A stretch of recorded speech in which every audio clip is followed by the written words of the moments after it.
ॐ अज्ञानतिमिरन्धस्य ज्ञानाञ्जनशलाखया चक्षुरुन्मीलितं येन तस्मै श्रीगुरवे नमः।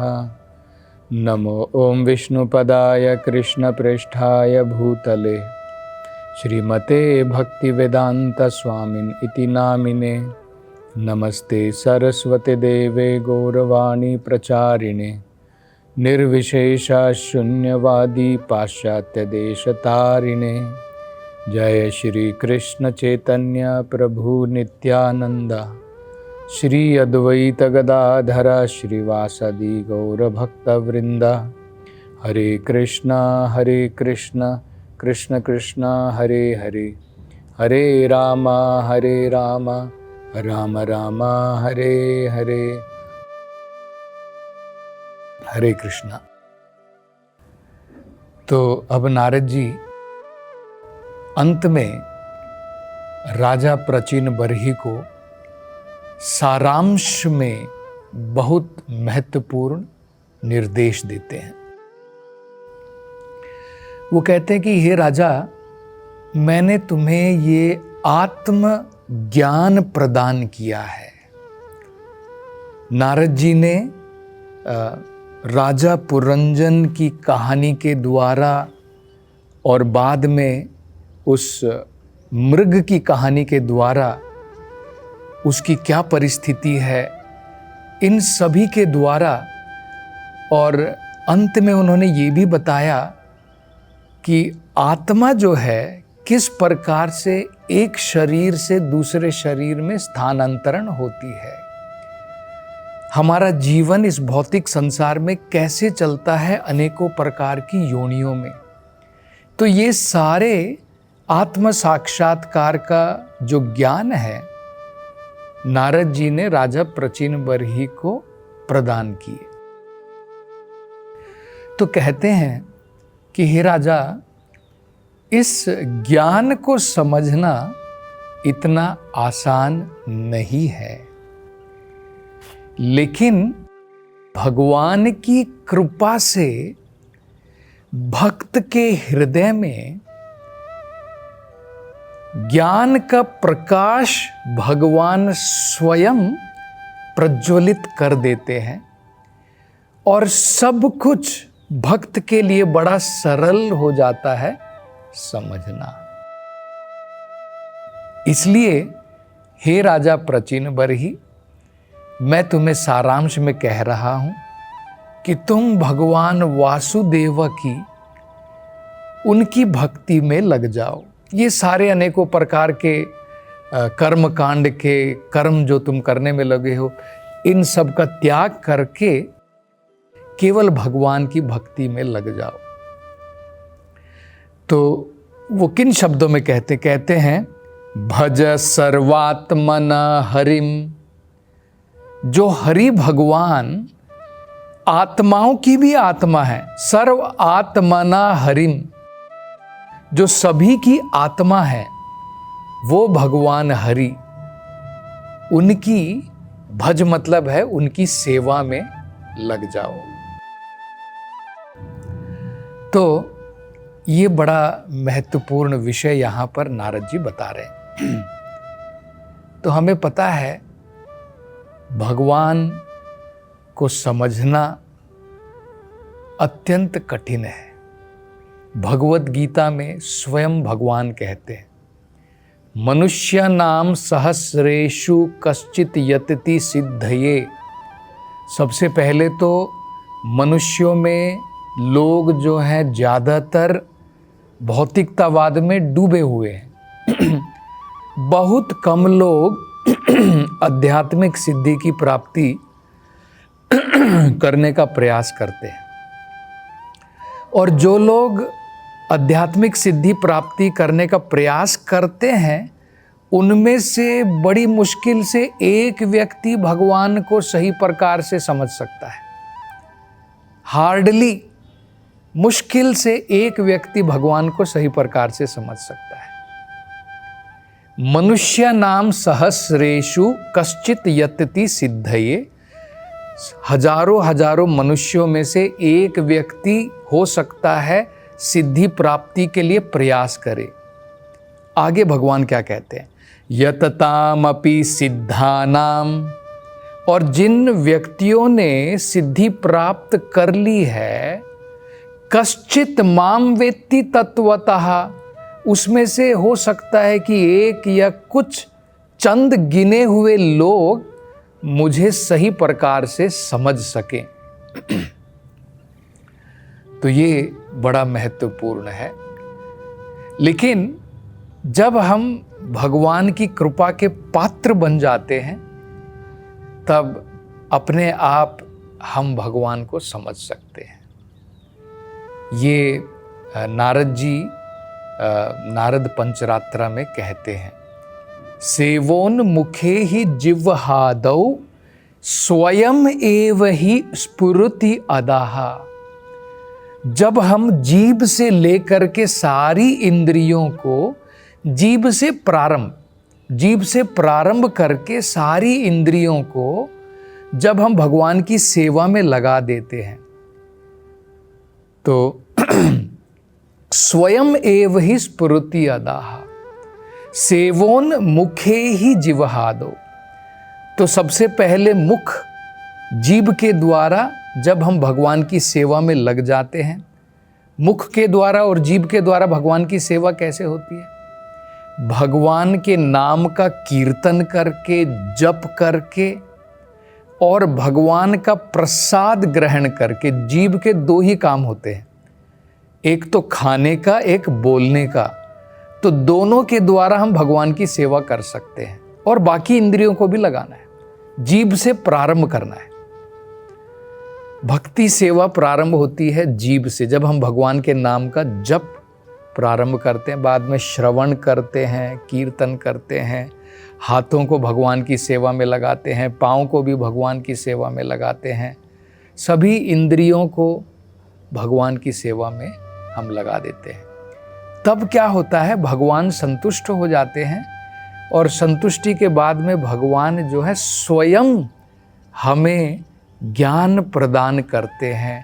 आत्मा क्या है, परमात्मा क्या है, ये संसार क्या है, इसका भगवान के साथ में क्या संबंध है।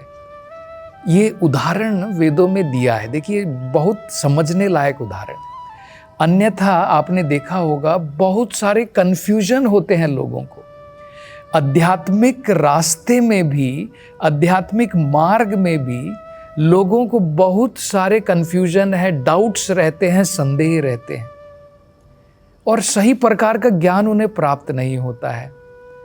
जैसे उदाहरण के तौर पर आध्यात्मिक मार्ग में ही कुछ लोग आपको ऐसे मिलेंगे जो कहेंगे आत्मा और परमात्मा में कोई अंतर नहीं है, आत्मा ही परमात्मा है और परमात्मा ही आत्मा है। ऐसे लोग भी आपको मिलेंगे। दूसरे आपको लोग ये भी कहेंगे कि अंत में अभी हमें साकार ब्रह्मन की प्रार्थना करनी है। मतलब जिस ब्रह्मन ने रूप लिया हुआ है, जैसे कृष्ण का रूप है, राम का रूप है, ये निराकार ब्रह्मन ने साकार रूप लिया है, तो अभी उनकी उपासना करनी है और बाद में निराकार में मिल जाना है। तो अभी हम जीव हैं, लेकिन जब हमें सिद्धि प्राप्ति हो जाएगी हम भी भगवान में मिल जाएंगे, हम भी भगवान बन जाते हैं। भगवान में और मेरे में कोई अंतर नहीं रह जाता है। तो आध्यात्मिक मार्ग में भी लोगों की अलग अलग प्रकार की धारणाएं हैं। ये सब बिल्कुल स्पष्ट हो जाएगा, क्लियर हो जाएगा जब भगवान की कृपा हमें प्राप्त हो जाती है। तो वेदों में क्या उदाहरण दिया है? वेदों में उदाहरण दिया है जब सूर्य उदित हो जाता है। जब तक सूर्य उदित नहीं है सब जगह अंधकार है। हम अपने आप को भी नहीं देख सकते हैं। अगर मैं देखना चाहूं मैं कौन हूं, मैं कैसा हूं, अंधकार में हम अपने आप को भी नहीं देख सकते हैं। अंधकार में सब कुछ एक लगता है। हम दूसरों को भी नहीं देख सकते हैं, हम सूरज को भी नहीं देख सकते। देखिए, तीन चीजें नहीं दिखाई देती हैं अंधकार में। तीन चीजें आपको नहीं दिखाई देंगी, आप, दूसरे लोग और सूर्य, तीनों नहीं दिखाई देंगे। लेकिन जैसे ही सूर्य उदित होता है तीनों चीजें स्पष्ट हो जाती हैं। मैं अपना स्वरूप देख सकता हूं, मैं दूसरे लोगों को भी देख सकता हूं और मैं सूर्य को भी देख सकता हूं। तो नारद जी देखिए क्या कह रहे हैं, बहुत महत्वपूर्ण है। नारद जी ने केवल इतना नहीं कहा कि भज सर्वात्मना हरिम, उस हरि की जो सभी आत्माओं की भी आत्मा है, उन हरि की सेवा में लग जाओ, तब ये ज्ञान मैंने जो तुम्हें दिया है बहुत सरल हो जाएगा, तुम्हारी स्पष्ट रूप से समझ में आ जाएगा। आगे देखिए वो क्या कहते हैं। वो कहते हैं, नारद जी कहते हैं, वही हरि भगवान इस भौतिक रचना के निर्माता हैं, रचनाकार हैं। उन्हीं के द्वारा ये सारी सृष्टि का पालन होता है और अंत में सृष्टि विलीन होने के बाद में उन्हीं के अंदर में समा जाती है। ये नारद जी क्यों कह रहे हैं, ये सोचने लायक बात है। क्योंकि जब भगवान की कृपा प्राप्त होगी, जब सूर्य निकल जाएगा, कृष्ण सूर्य की भांति हैं, तो सारा अंधकार दूर चला जाएगा। सूर्य जब रहता है तो अंधकार चला जाता है।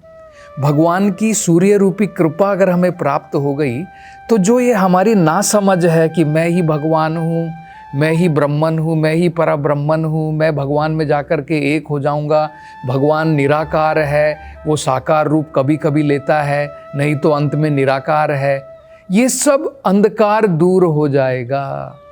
और क्या क्या पता लग जाएगा, इसलिए नारद जी ये उदाहरण दे रहे हैं।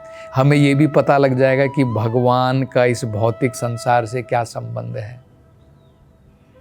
भगवान और भौतिक संसार एक नहीं है। भगवान भौतिक संसार के निर्माता है, ये भगवान की शक्ति है, ये भौतिक शक्ति है। इसके निर्माता, इसके पालन करता, इसके संहार करने वाले वही भगवान है। तो सब कुछ क्लियर हो जाएगा। देखिए क्या क्या क्लियर हो जाएगा। पहला, मैं कौन हूं, ये समझ में आ जाएगा कि मैं सनातन भगवान का दास हूं, मैं सनातन भगवान का अंश हूं। अंश पूर्ण में जाकर के पूर्ण भगवान में मिल नहीं जाता है। हाथ हमेशा शरीर का अंग ही रहता है, हाथ शरीर पूरा नहीं बन जाता है। ये मूर्खता है जो लोग कहते हैं कि जब हम संसार से मुक्त हो जाएंगे, हम उस निराकार ब्रह्मन में जाकर के मिक्स हो जाएंगे, एक हो जाएंगे। अरे पिताजी पुत्र की उत्पत्ति क्यों करता है? क्या ये करने के लिए कि बाद में पुत्र पिताजी में समा करके एक हो जाए? ये तो बड़ी मूर्खता है। पिताजी जो है, पिताजी बच्चे में नहीं बदलता है, पिताजी की शक्ति विकार होकर के बच्चा पैदा करती है। पिताजी बच्चा नहीं बनता है। तो ये मूर्ख लोग हैं जो ऐसा सोचते हैं कि वो ब्रह्मन ही जीव बन जाता है। आपने सुना होगा कहावत, लोग कहते हैं नारायण ही नर बनता है। ये गलत धारणा है। नारायण कभी नर नहीं बनता है और नर कभी नारायण नहीं बन सकता है। नारायण की शक्ति एक प्रकार की शक्ति भौतिक शक्ति है जो भौतिक संसार बनती है, और एक प्रकार की शक्ति है भगवान की जीव शक्ति जो भगवान का अंश है। तो हम भी भगवान की पराशक्ति हैं। ये भौतिक संसार भगवान की अपरा शक्ति है। ये भगवत गीता में भगवान ने स्पष्ट किया है। दो प्रकार की प्रकृति होती है, परा और अपरा। हम जो है, जीव जो है, जो जीवित हैं, हम क्या हैं? भगवान की पराशक्ति हैं। ये भौतिक संसार क्या है? अपरा है। तो भगवान का एक शक्ति का ये विस्तार जो है, ये जीव होता है। जिस प्रकार से पिता अपनी खुशी के लिए और अपने परिवार की खुशी के लिए एक से अनेक होता है, एको व बहुश्याम, ये वेदों में जरूर कहा है, लेकिन उसका हमें गलत अर्थ नहीं समझना है। जैसे एक पिता अपने परिवार को बढ़ाता है, पिता ही परिवार नहीं बन गया है, पिताजी की शक्तियां बन गई हैं। पिताजी की शक्ति से उसने परिवार बढ़ाया है। ऐसा नहीं कि वो पिताजी भी वही है, बेटा भी वही है। अरे ये कैसे हो सकता है? इसी प्रकार से भगवान पिताजी के बराबर हैं और उन्होंने हम संतानों को पैदा किया है अपनी शक्ति के द्वारा। तो ऐसा नहीं है कि नर नारायण बन गया है, ये गलत धारणा है। भगवान जो है नारायण ना तो नर बनता है और ना ही नर कभी नारायण बन सकता है। आपने कभी कभी उदाहरण सुना होगा, लोग कहते हैं कि जिस प्रकार से नारायण नर बनता है, एक सीढ़ी बन गई, यानी कि भगवान जो है सीढ़ी के द्वारा आकाश से उतर करके अब संसार के अंदर में आ गए, और इसी सीढ़ी के द्वारा नर जो है दोबारा चढ़ करके रास्ता हो गया। वो कहते हैं यहां से चढ़ करके दोबारा नारायण तक चला जाएगा। तो ऐसा नहीं है। भगवान की शक्तियों के विकार से हम सनातन रूप से भगवान के अंग हैं। जिस प्रकार से हाथ पांव ये सब मेरे सनातन इस शरीर में, जब तक ये शरीर है तब तक ये अंग बने रहते हैं। और इनका कार्य क्या है? इनका कार्य है शरीर की सेवा करना। तो ये सब कुछ स्पष्ट हो जाता है। यही नारद जी कह रहे हैं कि हे राजा प्राचीन बरही, जो मैंने ज्ञान दिया है वो थोड़ा मुश्किल लग सकता है, लेकिन भगवान की कृपा से सब सरल हो जाएगा, सब कुछ समझ में आ जाएगा। जीव कैसे है, जीव क्यों इस संसार में दुख भोग रहा है। जरा आप सोचिए, अगर भगवान नर बनता तो क्या भगवान नर जो है दुख भोगने के लिए बन रहा है? कोई व्यक्ति क्या इस प्रकार का कार्य करता है कि वो दुख भोगे? तो ये गलत धारणा है। हम जीव हैं, हम अंश हैं, छोटे हैं, भगवान विभू है।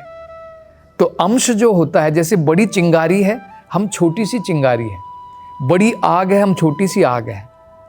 तो छोटी सी आग का अस्तित्व जो है जमीन में गिर गई तो बुझ जाती है, लेकिन बड़ी आग में अंतर है।